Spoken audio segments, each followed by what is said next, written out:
What if God didn't make the world?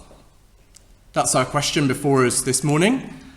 A few weeks ago, I did a similar sort of thought experiment with Jesus' death and resurrection, thinking about what questions arise if that didn't happen.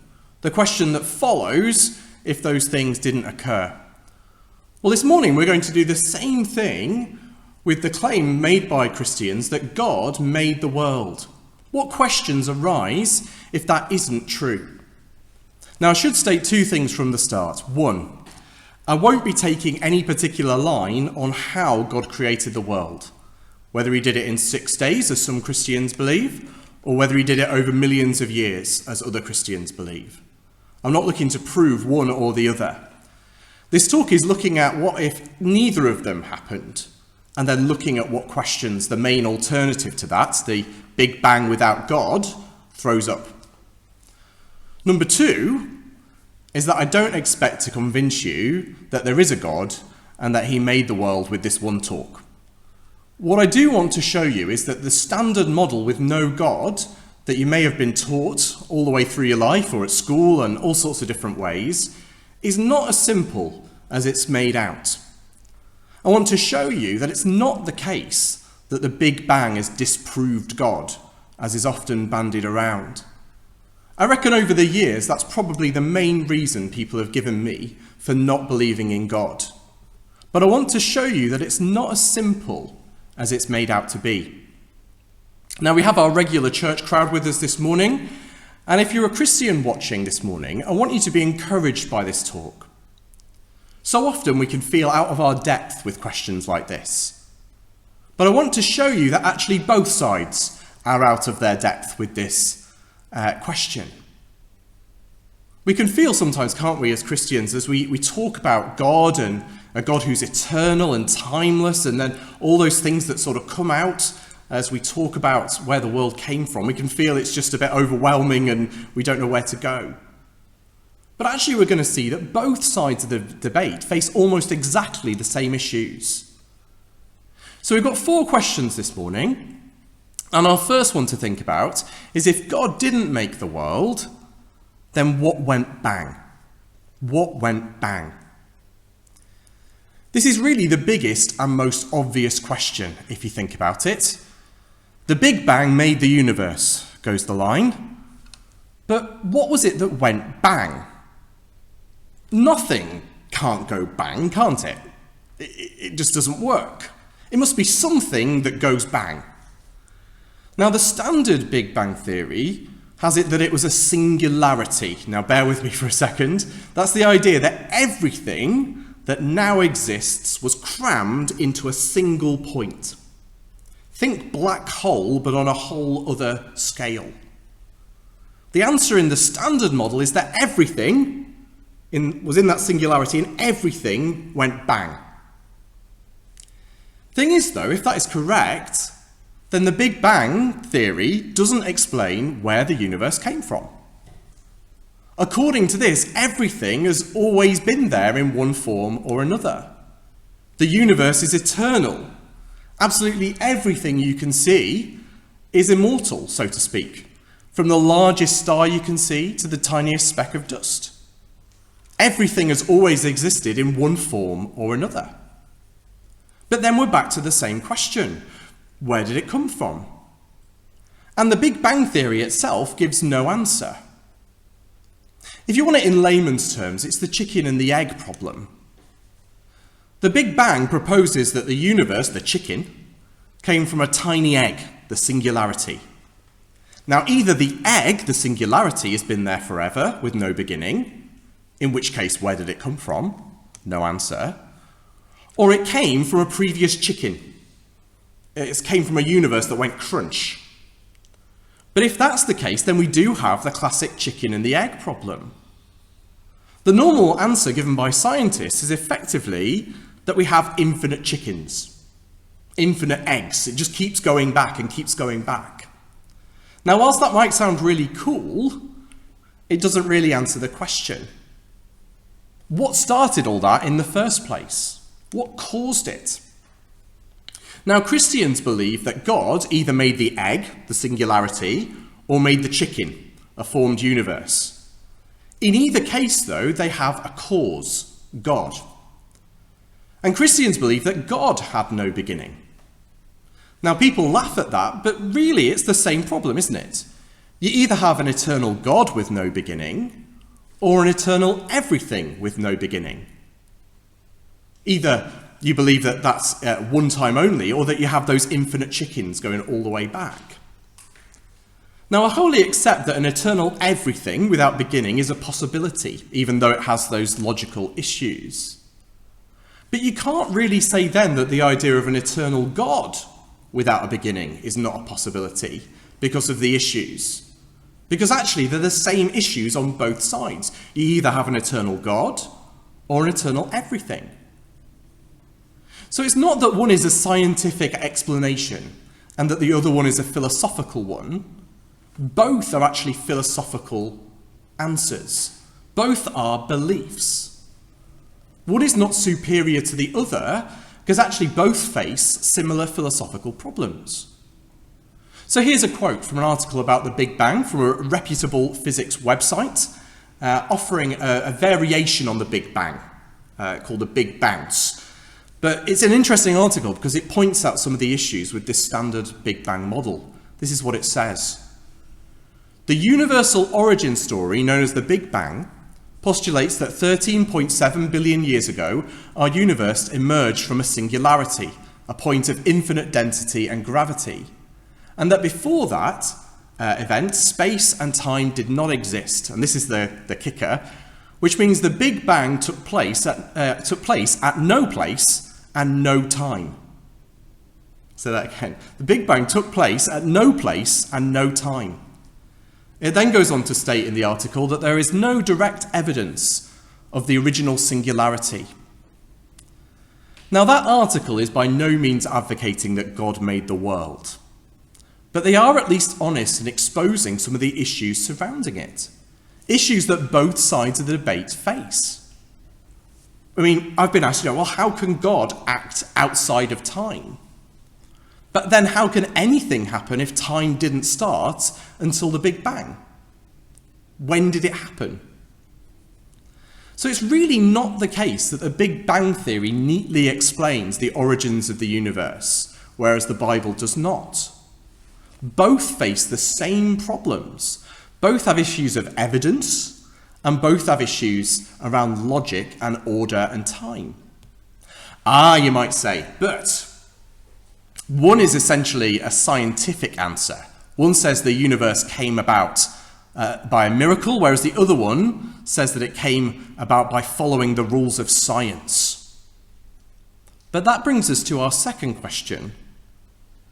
Who made the rules? Who made the rules? If the universe came about by the rules of science, who made the rules of science? Again, let's go with the premise of the talk. What if atheists are right? What if the Big Bang without God created the world? That the plasma and the singularity that went from the Big Bang became atoms and energy, which formed into stars and planets and galaxies and nebula, as they were attracted together by the laws of gravity. It was not God, but gravity that formed the universe. But then where did the law of gravity come from? Why do large things attract one another rather than repel one another? Where is that written? Where did all the laws and rules come from while we're on that? Why do atoms with a nucleus of protons and neutrons have electrons that go round them and not the other way round? Why does E equal mc squared? What decided the speed of light in our universe? And while we're at it, why are there laws at all? Why don't things just happen at random? You know, sometimes you drop something and it goes down, sometimes you drop something and it goes up. But there are laws that we have in our universe. We live in an ordered universe. The very fact of science as a discipline depends on the fact that there are set rules that you can observe. Whatever you think about that reading from Genesis 1, it shows us an ordered universe, an orderly universe. Each thing is in its place, which is what we see in the world around us. It follows rules. But where then did those rules come from?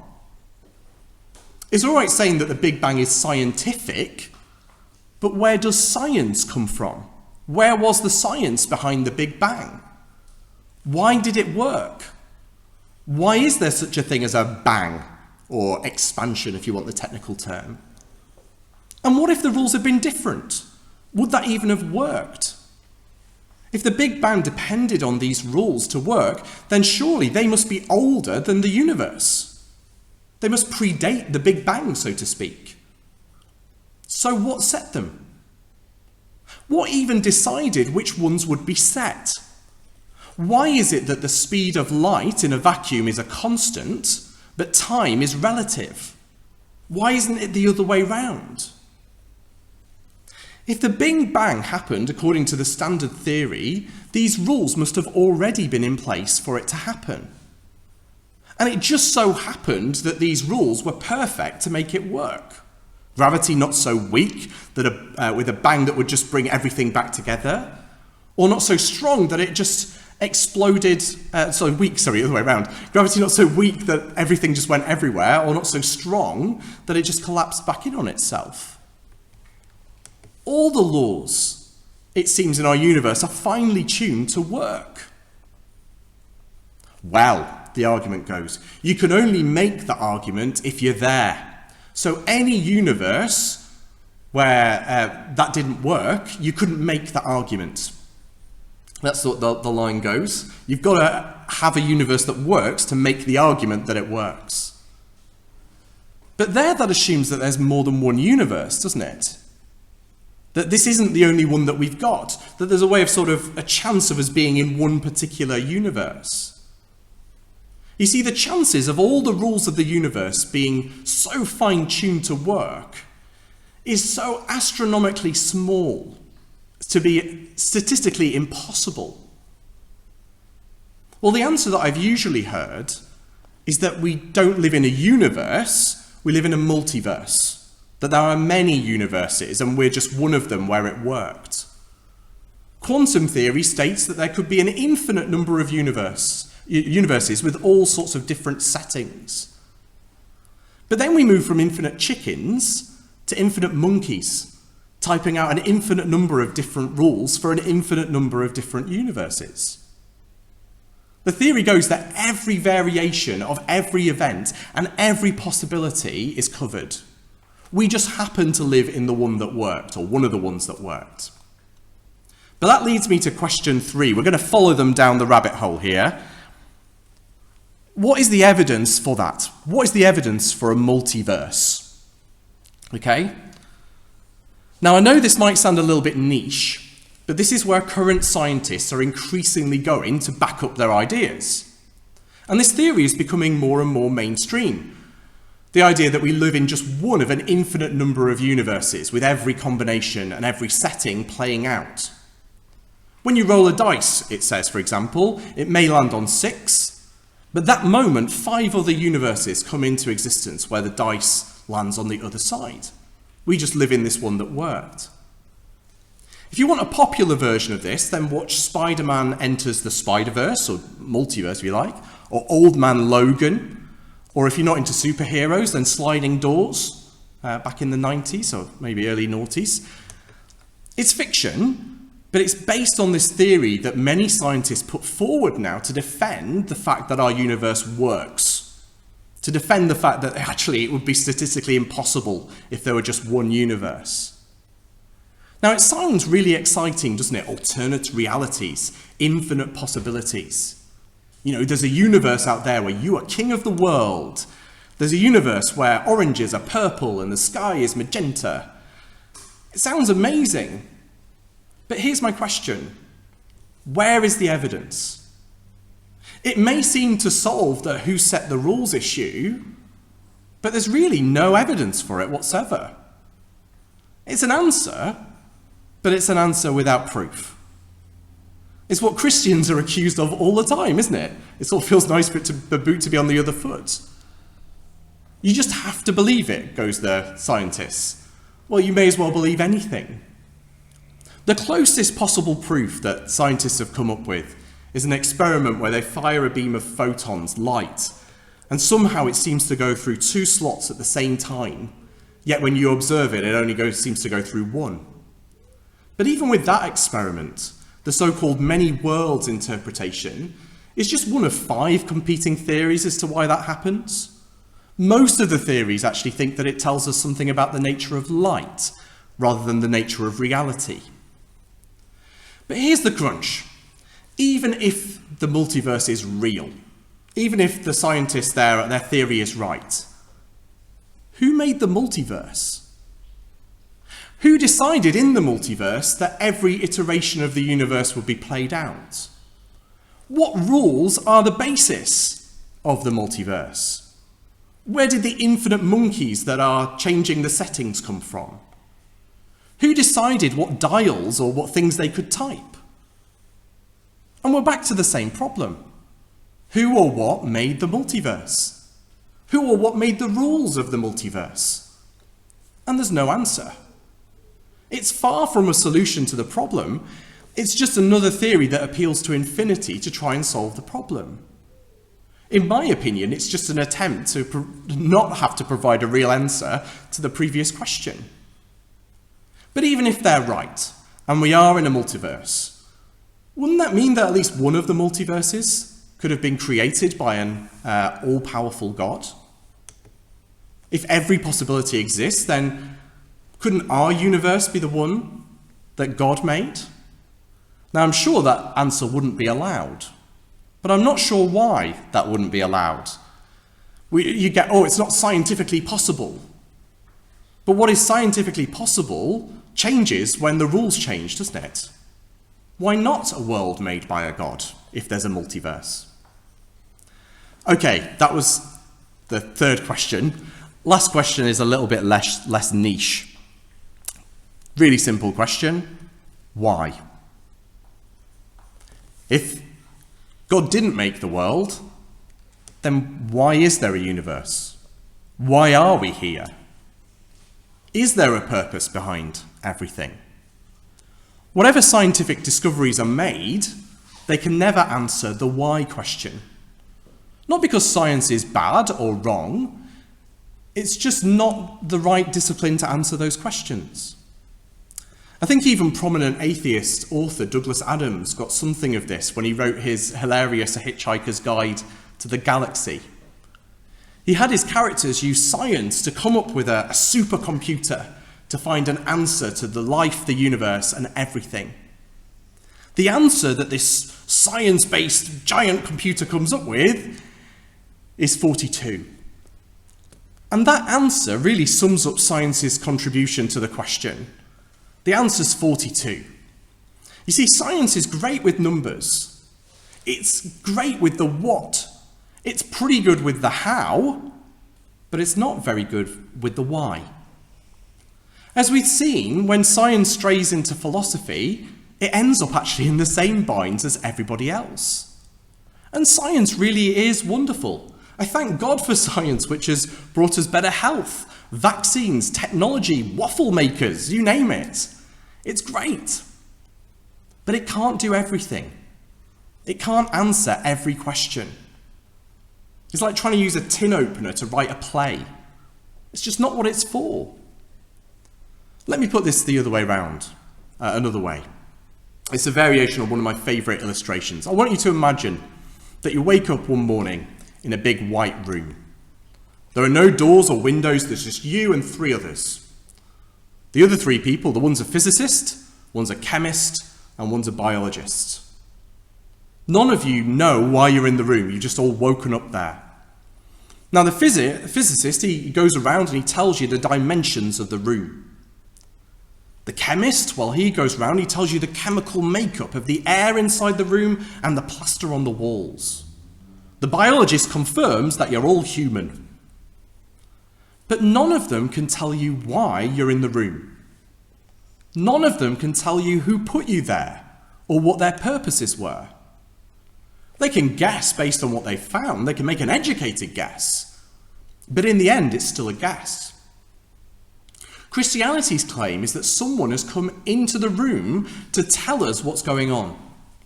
More than that, it's the one who put us in the room in the first place who has stepped in, who therefore knows the reason, the purpose behind us being there in the first place. And that person was Jesus Christ. This is what he said about the why question. It's not quite as simple as 42, but bear with me. Jesus, the night before he was killed, prayed this: "Father, the hour has come. Glorify your Son, that your Son may glorify you. For you granted him to have authority over all people, that you might give eternal life to those you have given him. Now this is eternal life, that they know you, the only true God, and Jesus Christ, whom you have sent." What Jesus was showing us there is that God's purpose behind it all was his glory, especially the glory of his Son. And we glorify him, we show how glorious and wonderful he truly is by knowing him and loving him. That is the purpose for which we were made. We were made to bring our Creator glory by knowing him and loving him. That's why Jesus said the greatest commandment is not "thou shalt not kill" or "thou shalt do unto others." And the greatest commandment, said Jesus, is love the Lord your God with all your heart, with all your soul, with all your mind, and with all your strength. Now, I know that is a lot to take in an already very busy talk. I know that it would take a whole other talk to unpack that. But do you see, if Jesus is right, you're never going to get to that answer by equations. You're never going to get that answer from a test tube or a hadron collider. He says our purpose is to know and love someone. And if you think about us as human beings, isn't that what most of us are searching for? Someone to know and love? Could it be that those are echoes of our real purpose, to know and love God? But these things are not easily measured by science. Why? Well, it doesn't fit easily on a bar chart, does it, these things? And science is not there to answer those sorts of questions. When all is said and done, in some cases there will always be disagreements between science and Christianity. Often it's because we're coming at things with different starting points. Science tends to assume something isn't real unless you can observe or test it. But we've seen that's not always possible when it comes to those philosophical questions. Many scientists believe in a multiverse, even though it's not been observed or proven. Most of the things that make life worthwhile can't be dissected or neatly put into a table or graph. Now, I don't want to go down the line that Christianity has nothing to say about science, or that science has nothing to say about Christianity.